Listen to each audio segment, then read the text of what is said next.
వికలాంగుల నూతన కాలనీ ఏర్పాటు చేయాలని ఎటువంటి షరతులు లేకుండా ప్రతి ఒక్కరికి పెన్షన్ వచ్చేటట్టు చూడాలని హ్యాండికాప్ హెల్పింగ్ వెల్ఫేర్ సొసైటీ జిల్లా అధ్యక్షుడు ఎండి ఇమ్రాన్ తెలిపారు. ఆదిలాబాద్ జిల్లా కేంద్రంలో గురువారం హ్యాండికాప్ హెల్పింగ్ వెల్ఫేర్ సొసైటీ ఆధ్వర్యంలో వికలాంగుల సమావేశం ఏర్పాటు చేశారు. జిల్లాలో గత కొన్ని సంవత్సరాల నుంచి వికలాంగుల కాలనీ కోసం అనేక పోరాటాలు చేస్తున్నట్లు ఇమ్రాన్ తెలిపారు. అలాగే ఎటువంటి షరతులు లేకుండా ప్రతి వికలాంగుడికి పెన్షన్ వచ్చేటట్టు చూడాలన్నారు.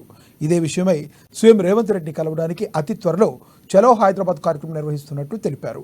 వికలాంగులందరూ ఐక్యంగా ఉండి తమ హక్కులు సాధించుకోవాలని పిలుపునిచ్చారు. హెల్పింగ్ వెల్ఫేర్ సొసైటీ ఆధ్వర్యంలో వికలాంగుల సమావేశం ఏర్పడించడం జరిగింది.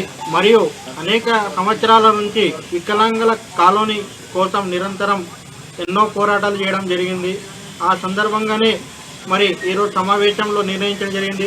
తెలంగాణ రాష్ట్ర ప్రభుత్వానికి సీఎం రేవంత్ రెడ్డి గారిని కలవడానికి అతి త్వరలో వికలాంగులు హైదరాబాద్కి తరలి వస్తున్నారని తెలియజేస్తున్నాం. ఈరోజు హ్యాండిక్యాప్ హెల్పింగ్ వెల్ఫేర్ సొసైటీ ఆధ్వర్యంలో వికలాంగుల సమావేశం ఏర్పడి